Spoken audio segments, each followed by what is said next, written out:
अयोध्या में चल रहे राम मंदिर निर्माण के लिए आज का दिन ऐतिहासिक है। मुख्यमंत्री योगी आदित्यनाथ ने आज गर्भगृह की आधारशिला रखी। इसके साथ ही राम मंदिर के लिए कई सालों से तराशे जा रहे पत्थरों का इस्तेमाल शुरू हो गया। इस मौके पर सीएम योगी ने कहा कि अब वो दिन दूर नहीं जब मर्यादा पुरुषोत्तम भगवान श्री राम का भव्य मंदिर अयोध्या धाम में बनकर तैयार हो जाएगा। ये मंदिर भारत का राष्ट्र मंदिर होगा। थोड़ी देर पहले उन्होंने पूजा अर्चना की। ये तस्वीरें उस वक्त की हम आपको दिखा रहे हैं जब उन्होंने विधि विधान के साथ जिस तरीके से वहां पूजा हुई, उस पूजन में वो शामिल हुए।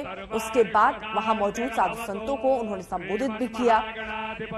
ऐतिहासिक दिन इस लिहाज से क्योंकि आज गर्भगृह की आधारशिला रखी जानी है। योगी आदित्यनाथ वहां पर इसी खास मौके पर उपस्थित हैं। उन्होंने जिक्र किया कि किस तरीके से ये निर्माण कार्य तेजी से चल रहा है और उम्मीद जताई जा रही है 2023 तक गर्भगृह का निर्माण हो जाएगा। और 14 दिसंबर की जो डेट आ रही है, 14 दिसंबर 2024 को रामलला की मूर्ति स्थापना वहां पर संभव है। ओम स्थानदेवताभ्यो नमः, ओम सर्वदेवताभ्यो नमः, ओम सर्वेभ्यो। मंदिर निर्माण कार्य विगत 2.25 वर्षों के दौरान जिस द्रुत गति से आगे बढ़ा है, आज उसमें एक बहुत महत्वपूर्ण कड़ी और जुड़ चुकी है।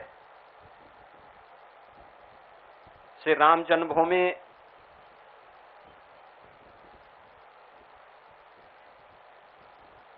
में मर्यादा पुरुषोत्तम भगवान श्री राम के मंदिर के गर्भगृह की शिला पूजन का कार्यक्रम अभी पूज्य संतों की उपस्थिति में सभी न्यासियों, अन्य पदाधिकारियों की उपस्थिति में संपन्न हुआ है। ब्राह्मणेभ्यो नमः, सिद्धि बुद्धि सहिताय श्रीमन्महागणाधिपतये नमः। गौर पराजाभ्यो भयन्नाः। 11:15 का मुहूर्त बताया जा रहा है आधारशिला रखने का। योगी आदित्यनाथ ये कार्यक्रम जिसका आयोजन अयोध्या में किया गया, इसमें शिरकत करने के लिए पहुंच चुके हैं। अब से कुछ ही देर पहले की ये तस्वीरें आप देख रहे हैं जब पूजा पाठ में लीन योगी आदित्यनाथ दिखाई दे रहे हैं। मंत्रोच्चार के बीच अन्य क्रियाएं की जा रही है, लेकिन ये जो मुहूर्त है 11:15 का, तब दरअसल गर्भगृह की आधारशिला का मुख्य कार्यक्रम आयोजित किया जाएगा। बात राज्यसभा को लेकर जारी सियासत की, जहां हर पार्टी ने अपने एजेंडे के हिसाब से सियासी गणित बैठाया है। बीजेपी ने इस बार भी मुस्लिम उम्मीदवार को राज्यसभा का टिकट नहीं दिया है, लेकिन राज्य की सियासत के हिसाब से जातीय समीकरण बनाया है।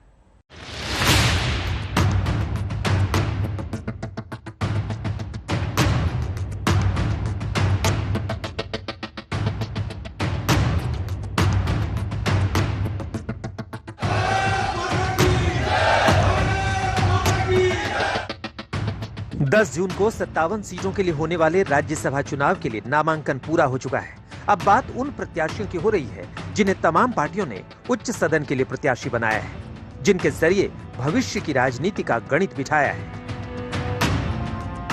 सबसे पहले बात बीजेपी की, जिसने 9 राज्यों की 18 राज्यसभा सीटों के लिए उम्मीदवारों का ऐलान किया। इन प्रत्याशियों में सबसे ज्यादा चर्चा यूपी की हो रही है, जहां बीजेपी ने सबका साथ वाला फॉर्मूला अपनाया। उम्मीदवारों के चयन में सवर्ण, ओबीसी, दलित का संतुलन बनाया। यूपी में बीजेपी ने पिछड़ा वर्ग से सुरेंद्र कुमार नागर, बाबूराम निषाद, डॉक्टर के लक्ष्मण और संगीता यादव को प्रत्याशी बनाया है, जबकि सवर्ण वर्ग में ब्राह्मण समाज से लक्ष्मीकांत वाजपेयी, क्षत्रिय समाज से डॉक्टर दर्शना सिंह और वैश्य समुदाय से डॉक्टर राधा मोहन दास अग्रवाल को उम्मीदवार बनाया है। वहीं यूपी से दलित बिरादरी के मिथिलेश कुमार को भी राज्यसभा भेजने की तैयारी की है। नामांकन के बाद प्रत्याशी अपनी जिम्मेदारी की बात कह रहे हैं। अभी से ही 2024 के चुनाव का दम भर रहे हैं। पार्टी ने मुझको निर्देश दिया है, मेरे कामों को अपना आशीर्वाद प्रदान किया है। मैं पार्टी नेतृत्व के प्रति आभारी हूँ। योगी जी, अमित शाह जी, नड्डा जी, राजनाथ सिंह जी, इन सबके नेतृत्व में वो 73 वाला तोड़कर योगी जी द्वारा घोषित 75 का लक्ष्य क्रॉस करेंगे। एक सीट भी कम नहीं रहेंगे। हमारी प्राथमिकता तो हमेशा देश होती है। हमारी पार्टी राष्ट्र हित की काम करती है, राष्ट्र हित में योजनाएं बनाती है और जो निर्देश देती है हम उसके सिपाही की तरह उसको कार्यान्वित करते हैं। पूरी दुनिया जानती है कि भारतीय जनता पार्टी की राजनीतिक दृष्टि क्या है, सोच क्या है और कार्य पद्धति क्या है। हम उसके एक बहुत छोटे सिपाही हैं। 20 साल पार्टी ने दायित्व हमको विधानसभा में दिया। उधर बिहार में बीजेपी ने सतीश चंद्र दुबे को रिपीट किया तो शंभू शरण पटेल को प्रत्याशी बनाकर सबको चौंका दिया। शंभू शरण पटेल कुर्मी की उपजाति धानुक से ताल्लुक रखते हैं। ऐसे में पटेल को राज्यसभा प्रत्याशी बनाना जेडीयू की लवकुश वाली राजनीति की तरह का फॉर्मूला माना जा रहा है। उधर राजस्थान से बीजेपी ने सुभाष चंद्रा को समर्थन किया तो सीएम अशोक गहलोत ने सीधा वार किया। कहा सुभाष चंद्रा को बीजेपी ने हॉर्स ट्रेडिंग के लिए भेजा है। तभी इनकी स्थिति ही बनी थी। इस बार भी सुभाष चंद्र जी को खड़ा कर दिया है और इनको पता है कि हमारे पास पूरा वोट नहीं इनके पास में। उसके बावजूद भी ये क्या हॉर्स ट्रेडिंग करेंगे यहाँ पर, फिर माहौल खराब करेंगे प्रदेश के अंदर। कि कब तक प्रदेश को बिगाड़ना चाहते हैं। कांग्रेस की ओर से 7 राज्यों की 10 राज्यसभा सीटों के लिए प्रत्याशियों ने नामांकन किया। कांग्रेस की सूची में यूपी से आने वाले नेताओं को खास तवज्जो दी गई है, जो पार्टी में अलग खींचतान की वजह बन गई। 4 सीटों पर हो रहे राज्यसभा चुनाव में राज्यसभा सांसद डॉक्टर सुभाष चंद्रा की एंट्री ने पूरे मामले को उलझा कर रख दिया है। ऐसा कहा जा रहा है कि बीजेपी बहुत सारे निर्दलीय विधायकों और नाराज कांग्रेसी विधायकों पर नजर गड़ाए हुए है और उनसे संपर्क में है। हालांकि मुख्यमंत्री अशोक गहलोत ने आज रात ही निर्दलीय विधायकों की बैठक बुलाई है, मगर विधायक संयम लोढ़ा जो मुख्यमंत्री अशोक गहलोत के सलाहकार भी हैं और कांग्रेस के वरिष्ठ विधायक भरत सिंह जैसे विधायकों ने जिस तरह से कांग्रेस के तीनों उम्मीदवारों को बाहरी बताकर विरोध किया है, उसे देखकर ऐसा लगता है कि कांग्रेस को फिलहाल अपना घर संभालने की जरूरत है। पार्टी नेताओं की सफाई के बीच कांग्रेस की इस लिस्ट में राहुल और प्रियंका गांधी की छाप साफ नजर आ रही है। प्रियंका के करीबी राजीव शुक्ला, प्रमोद तिवारी, इमरान प्रतापगढ़ी को राज्यसभा के लिए नामित किया गया है। वहीं लिस्ट में राहुल के करीबी रणदीप सुरजेवाला और अजय माकन का नाम है। उधर एक सवाल बीजेपी की सूची को लेकर भी है, जिसमें एक भी मुस्लिम का नाम नहीं है। बीजेपी के तीनों मुस्लिम नेताओं केंद्रीय मंत्री मुख्तार अब्बास नकवी, एमजे अकबर और सैयद जफर इस्लाम का कार्यकाल खत्म हो रहा है, लेकिन इनमें से किसी भी नेता को राज्यसभा के उम्मीदवारों में जगह नहीं मिली है। ऐसे में सबसे बड़ी दिक्कत मोदी सरकार की कैबिनेट में शामिल मुख्तार अब्बास नकवी को लेकर है, जिनकी अगर संसद में वापसी नहीं हो पाती है तो उन्हें मंत्री पद गंवाना पड़ सकता है। लखनऊ से कुमार अभिषेक, पटना से रोहित सिंह और जयपुर से शरद कुमार के साथ आज तक ब्यूरो। मशहूर गायक केके की कल रात कोलकाता में दिल का दौरा पड़ने से मौत हो गई। कल रात को कोलकाता में एक लाइव कॉन्सर्ट कर रहे थे। नजरुल मंच नाम के ऑडिटोरियम में ये लाइव कॉन्सर्ट हो रहा था। इस दौरान उन्हें बेचैनी महसूस हुई, इसके बावजूद उन्होंने अपना शो पूरा किया और होटल लौटे। होटल में उनकी तबीयत और बिगड़ गई और बताया जा रहा है कि वो वहीं चक्कर खाकर गिर पड़े। आनंद फानन में उन्हें कोलकाता मेडिकल रिसर्च इंस्टीट्यूट ले जाया गया, जहां डॉक्टरों ने उन्हें मृत घोषित कर दिया। उनके सर पर चोट के निशान पाए गए।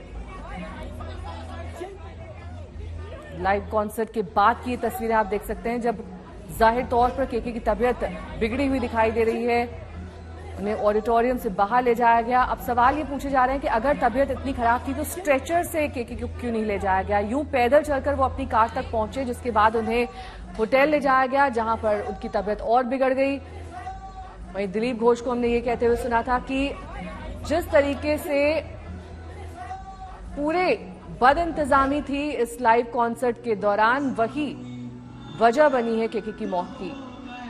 कॉन्सर्ट के दौरान एसी नहीं चल रहा था, बेचैनी और परेशानी महसूस कर रहे थे केके। बार बार पसीना पोंछते हुए भी देखे जा सकते हैं इन तस्वीरों। और जब कॉन्सर्ट चल रहा था उस बीच भी केके ये परेशानी महसूस कर रहे थे। बंद हॉल के अंदर ये कॉन्सर्ट किया जा रहा था, जिस दौरान उनकी तबीयत बिगड़ गई थी। अब मौत पर कई सवाल उठ रहे हैं, इनकी जांच की जाएगी। हालांकि पोस्टमार्टम रिपोर्ट से काफी हद तक ये तस्वीर साफ हो पाएगी। इंद्रजीत कुंडू मेरे सहयोगी इस वक्त तमाम जानकारी के साथ जुड़ गए हैं। इंद्रजीत, पोस्टमार्टम कब तक होगा और रिपोर्ट कब तक आएगी, इस बारे में कोई जानकारी? देखिए, इस वक्त हम लोग कोलकाता के एसएसकेएम अस्पताल में हैं। ये सरकारी अस्पताल है। जो प्राइवेट अस्पताल था वहां से उनका जो शव है वो यहाँ पे लाया गया है। हमारे पीछे ऑटोप्सी ब्लॉक है और इस वक्त जैसे हम बात कर रहे हैं उनकी जो पोस्टमार्टम है उसकी प्रोसीजर जारी है। उनके परिवार भी यहाँ पे हैं। परिवार के सम्मति के साथ उनकी पोस्टमार्टम की जा रही है और पोस्टमार्टम होने के बाद उनकी जो पार्थिव शरीर है उसको परिवार को सौंप दिया जाएगा और सीधा यहां से इस अस्पताल से सीधा वो रवाना होंगे एयरपोर्ट के लिए। ये कहा जा रहा है कि मुख्यमंत्री ममता बनर्जी जो इस वक्त बांकुड़ा जिले के दौर पे हैं, पुरुलिया और बांकुड़ा जिले के दौर पे हैं, वहां से वो सीधा आ सकते हैं एयरपोर्ट और पश्चिम बंगाल सरकार की ओर से सब अरेंजमेंट किया जा रहा है ताकि एयरपोर्ट पे उनको गन सल्यूट दिया जाए और पूरे सम्मान के साथ उनको यहाँ के अंतिम विदाई दी जाए कोलकाता से, क्योंकि कोलकाता ही वो शहर है जहाँ पे पिछले 2 दिनों में उनकी जो लास्ट कॉन्सर्ट है उसका वो हुआ था यहाँ पे और सैकड़ों फैन के बीच में उन्होंने परफॉर्म की, जो विजुअल्स अब वायरल हो चुकी है। लेकिन अनफॉर्चुनेटली उनका देहांत हो चुका है और उनकी पार्थिव शरीर को लेके वापस मुंबई लौटने की अब प्रयास कर रही है उनकी परिवार। इंद्रजीत, अब कुछ वीडियो भी सामने आ रहे हैं जिसमें कॉन्सर्ट के बाद उनको ले जाया जा रहा था। वो थोड़े से उस समय ठीक नहीं लग रहे थे। जानकारी क्या है? चश्मदीद क्या बता रहे हैं? अचानक से कॉन्सर्ट खत्म होने के बाद किस तरीके से उनकी तबीयत बिगड़ी, हुआ क्या? जी हाँ, देखिए, जो सीक्वेंस ऑफ इवेंट्स है वो थोड़ा थोड़ा अभी सामने आ रहा है और साफ हो रहा है। क्या हुआ था कल? पिछले 2 दिन लगातार उनका कॉन्सर्ट था उसी मंच पे, नजरुल मंच जो दक्षिण कोलकाता में अवस्थित है और ये जो मंच है इसको नए रेनोवेट किया गया था कुछ साल पहले। इनफैक्ट कुछ हफ्ते पहले मुख्यमंत्री ममता बनर्जी खुद उस मंच पे थी एक प्रोग्राम के लिए, सरकारी प्रोग्राम के लिए। तो कल बहुत ज्यादा भीड़ उभर के आया था। वहां पे 2500 की कैपेसिटी है लेकिन डबल से ज्यादा क्राउड वहां पे हो गया था और सबसे बड़ा इसका कारण जो है वो ये है कि इस कॉन्सर्ट में कोई टिकट नहीं था, पासेस थे, क्योंकि ये कॉलेज का एक फेस्ट था और कॉलेज फेस्ट में लोग पासेस के साथ आए थे और इतना ज्यादा भीड़ उमड़ के वहां पे आया था कि उसको क्राउड मैनेजमेंट करने में काफी मशक्कत करनी पड़ी एडमिनिस्ट्रेशन को, पुलिस को। जो दरवाजा है मेन गेट वो टूट गया, जो गार्ड रेल है वो भी टूट गया और ये हमने दिखाया भी।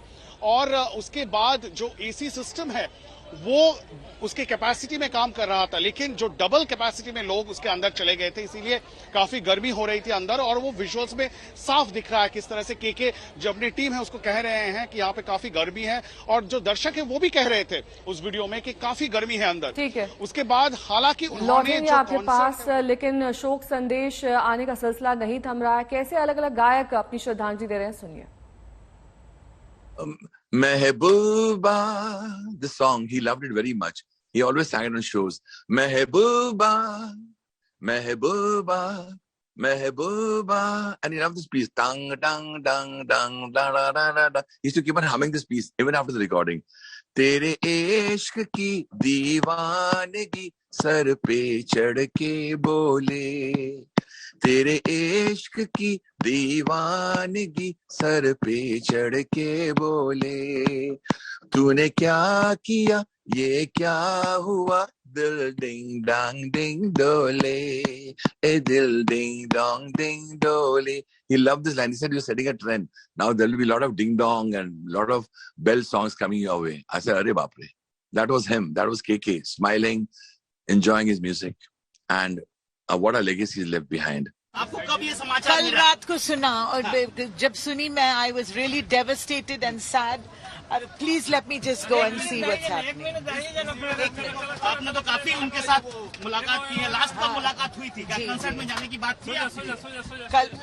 कल मैं जा नहीं पाई लेकिन बहुत अफसोस की बात है कि उनके परिवार से क्या बात हुई है आपकी? परिवार से क्या बात? परिवार आ रही है, अभी आ रही है. और यहाँ से क्या लास्ट फ्लाइट कहाँ? मुंबई में ले जाएंगे? मुझे पता नहीं, बॉम्बे जाएंगे या दिल्ली जाएंगे, सब पता हो जाएगा अभी थोड़ी देर. अभी निकल गया पूरा समाचार देखते हैं. नहीं, उनके वाइफ आएंगी फिर वो लोग डिसाइड. चोट भी लगी है उनको? नहीं, I don't know anything about that. I can't talk about that. Let me go there. Gyanvapi की सर्वे टीम ने 10 घंटे की वीडियो रिकॉर्डिंग में अहम सबूत जुटाए. सर्वे टीम ने गुंबद पर चढ़कर उस गुंबद का मुआयना भी किया जिसे हिंदू पक्ष शिखर बता रहा है.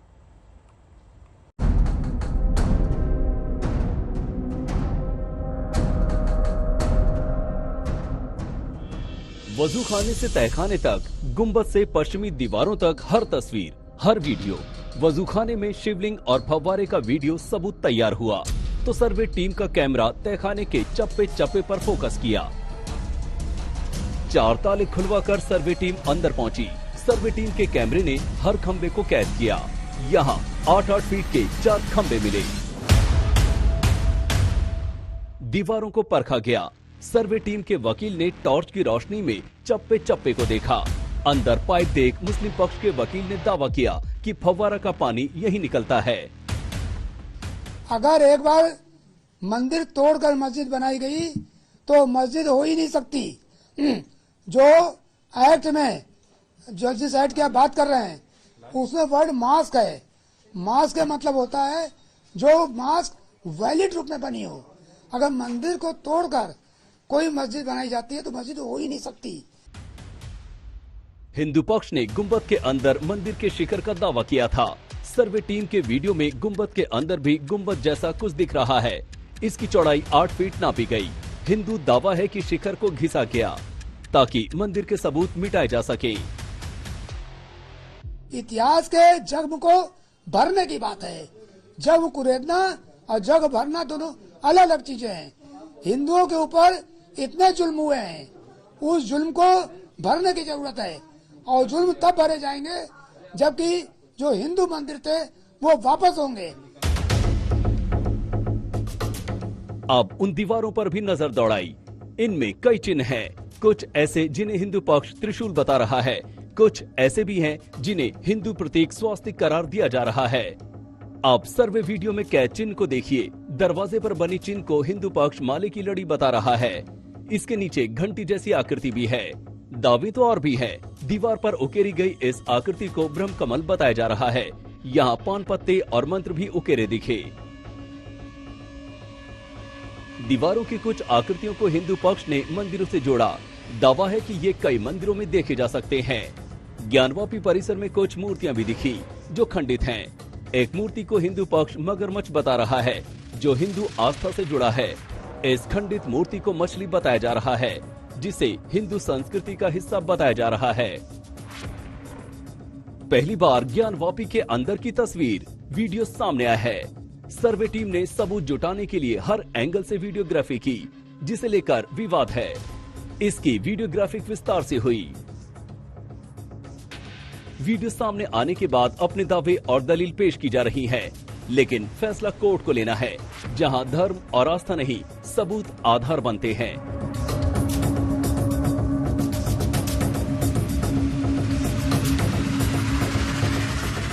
वाराणसी से समर श्रीवास्तव के साथ आज तक ब्यूरो।